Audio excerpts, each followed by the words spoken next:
11वीं जेपीएससी के एग्ज़ाम होते ही छात्र नेताओं के द्वारा लगातार प्रेस कॉन्फ्रेंस कर यह बताने की कोशिश की जा रही है कि जेपीएससी का पेपर लीक हुआ है। साथ ही साथ जो प्रश्न पत्र थे उसमें कई तरह की त्रुटियां थी। आज इसी के तहत जो है सो जेपीएससी कार्यालय के समक्ष छात्र नेता इमाम शफी और आप आदमी पार्टी की नेता यास्मीन लाल ने प्रेस कॉन्फ्रेंस का आयोजन किया, जिसमें उन्होंने कई तरह के आरोप लगाए। मौके पर क्या कुछ कहा, आइए आपको सुनाते हैं। बहुत बड़ा है। जेपीएससी पहली जेपीएससी से लेकर बड़ी मुश्किल से आज 24 साल में मात्र 8 जेपीएससी हो पाई है, जिसका नाम 11th से अभी दिया गया है। तो ये जेपीएससी का जो एग्ज़ाम हुआ है संडे को जो एग्ज़ाम हुआ है उसमें बहुत बड़ी गड़बड़ी कर दिया है। और इस पर हम लोगों को और छात्रों द्वारा जब इस पर आरोप लगाया जाता है तो आयोग द्वारा उन लोग पर केस किया जा रहा है, मुकदमा किया जा रहा है। आप आज अखबारों में भी देखे होंगे कि करीब 47 बच्चों का जो है उस पर केस किया गया है, फायर किया गया है। तो गड़बड़ी जेपीएससी करती है खुद, और हम झारखंड के युवाओं को परेशान करती है। बरसों इंतज़ार के बाद ये परीक्षा होता है। अभी देखिए, इससे पहले 7वीं जेपीएससी के बाद 2 साल के बाद ये 8वीं जेपीएससी हुई है, और इसमें बहुत बड़ा मिस्टेक किया है। हम लोगों ने इसका प्रमाण सहित हम लोग लाए हैं। ये बी पेपर देख सकते हैं, ये बी पेपर ये भी है, और बी पेपर बुकलेट जो है ये भी है। ये जो एग्ज़ाम हुआ है ये सेकंड पाली का है, झारखंड विषय से संबंधित है। इसमें बहुत ज़्यादा गड़बड़ियां हैं, बहुत ज़्यादा विसंगति पाया गया है। इसको आप देख सकते हैं, आप मीडिया को आप दिखाएंगे। इससे पहले हम आपको बताना चाह रहे हैं कि विनोबा भावे यूनिवर्सिटी में 2 प्रकार से बी सीरीज़ का क्वेश्चन को बांटा गया था, वितरण किया गया था। तो काफ़ी बच्चों ने इसका आपत्ति दर्ज किया, तो उसे 2 घंटा तक उसे बैठा के रखा गया, लगभग 2 घंटा तक बैठा के रखा गया। और लास्ट में 10 मिनट बचा, बोला 10 मिनट में आप जितना जो भरना चाहते हैं भर लीजिए। उन लोगों को अतिरिक्त समय का बोला गया था कि दिया जाएगा, लेकिन अतिरिक्त समय नहीं दिया गया। और उसी में 10 मिनट में बोला कि जो भरना है भर लीजिए, कोई दिक्कत नहीं है, आप लोग को पास कर दिया जाएगा। इस तरह से बोला गया है। स्टूडेंट लोग भी हमारे साथ हैं अभी। तो देखिए, ये 11वीं जेपीएससी का गड़बड़ी में हम बताना चाह रहे हैं कि पहला क्वेश्चन से लेकर 8वां क्वेश्चन, सीरियल नंबर पहला से 8वां तक, उसका आप 50 से लेकर 57 तक रिपीट पाइएगा। ये आपका क्वेश्चन बी पेपर में आपको मिलेगा। उसके बाद दूसरा, उसी में 16 से लेकर 21 वाला प्रश्न जो है, 6 प्रश्न जो है वो आपको 65 से लेकर 70 तक रिपीट पाइएगा। प्रश्न संख्या 65 से लेकर 70 तक रिपीट पाइएगा। और आपका 42 से लेकर 49 तक का क्वेश्चन जो है, 8 क्वेश्चन, उसका 92 से लेकर 100 तक रिपीट पाइएगा, इसी में एक ही पेपर में। उसके बाद दूसरी गड़बड़ी है, ये आपका 22 क्वेश्चन में दोबारा उसको उसी में रिपीट किया गया है। 100 क्वेश्चन में 22 क्वेश्चन रिपीट हो गया है।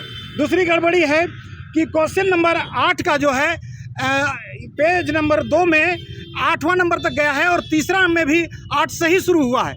यानी एक जो है 8वां क्वेश्चन पेपर 2 बार रिपीट हुआ है, लेकिन 8वां नंबर में क्या हुआ है कि वही क्वेश्चन नहीं है, दूसरा क्वेश्चन 8वां नंबर में दूसरा क्वेश्चन को दे दिया गया है। तीसरा यहाँ गड़बड़ी है, आपको मिलेगा, आपको अभी जो प्रमाण है मेरे पास वो है आपका दूसरा को, ये हाँ 2 से लेकर यानी 22 से लेकर 25 तक का जो क्वेश्चन संख्या है, 22 से 25 तक का, वो गायब है। वहाँ पर वो अंकित ही नहीं किया गया है। यानी कि इसमें 4 क्वेश्चन गायब है, और एक 8वां क्वेश्चन दोबारा रिपीट किया गया है, और 22 क्वेश्चन को हर जगह 2-2 बार रिपीट किया गया है। कुल मिलाकर 27 क्वेश्चन में गड़बड़ी है। भारी बवंडर जेपीएससी ने खुद किया है, और ये आप लोग के पास प्रमाण है, इसको आप ले सकते हैं, देख सकते हैं।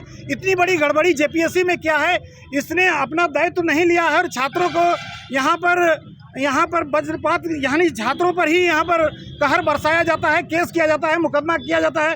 तो मैं कहना चाहता हूँ कि इसका दायित्व यहाँ के जो अध्यक्ष हैं, आयोग के अध्यक्ष, सदस्य और सचिव, और जो तमाम प्रकार के पदाधिकारी, उन लोग को भी इसका दायित्व होना चाहिए।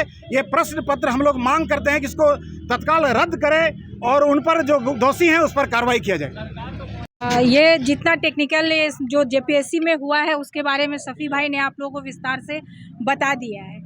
मैं सरकार से और जेपीएससी से ये पूछना चाहती हूँ कि जेपीएससी को तमाशा बना के क्यों रखा गया है। आए दिन आपने जैसा बोला कि 2000 से लेकर के 24 तक कितना एग्ज़ाम होना चाहिए, अगर हर साल एग्ज़ाम होता है तो 24 एग्ज़ाम होना चाहिए, लेकिन कितना एग्ज़ाम हुआ है, कितना एग्जाम हुआ है? मात्र 8 एग्जाम हुआ है और सारा एग्जाम विवादित रहा है। एक भी एग्जाम साफ सुथरा नहीं हुआ है। इससे पहले वाले भी जेपीएससी का एग्जाम आप देख लीजिए, एक पेपर रूम में बैठे हुए स्टूडेंट को सीधे सीधे पास कर दिया गया था और उन लोगों को ज्वाइनिंग लेटर दिया गया था। ये जेपीएससी पूरी तरह से धांधली कर रही है और माननीय मुख्यमंत्री से भी मैं निवेदन करना चाहती हूँ कि उन्होंने बड़े जोर शोर से ये कहा था कि अगर कहीं भी परीक्षा रद्द होती है और परीक्षा में धांधली होती है तो हम परीक्षा को रद्द करेंगे और तुरंत कार्रवाई करेंगे। तो ये कार्रवाई क्यों नहीं हो रही है? संडे को एग्जाम हुआ है, जिस तरह से खुले तरह से एग्जाम हुआ है, खुले तरह से पेपर लीक हुआ है, स्टूडेंट के साथ खिलवाड़ भविष्य में क्यों हो रहा है झारखंड में? सिर्फ माननीय मुख्यमंत्री भाषण देने के लिए है कि झारखंड बहुत विकासशील राज्य है और झारखंड में सब कुछ सुव्यवस्थित है। सीधे सीधे ये व्यवस्था पे सवाल है और मैं माननीय मुख्यमंत्री से कहती हूँ कि वो दखलंदाजी दे जेपीएससी में और जेपीएससी के अध्यक्ष से हम लोग मिलने का समय मांग रहे हैं। अगर जेपीएससी अध्यक्ष हम लोगों को समय देते हैं तो विस्तार से उनसे बात करूंगी और अगर नहीं देते हैं तो इसी जेपीएससी कार्यालय के सामने अनिश्चितकालीन धरने पे हम लोग बैठेंगे। ये आप लोगों को एकदम स्पष्ट मैं बता देती हूँ।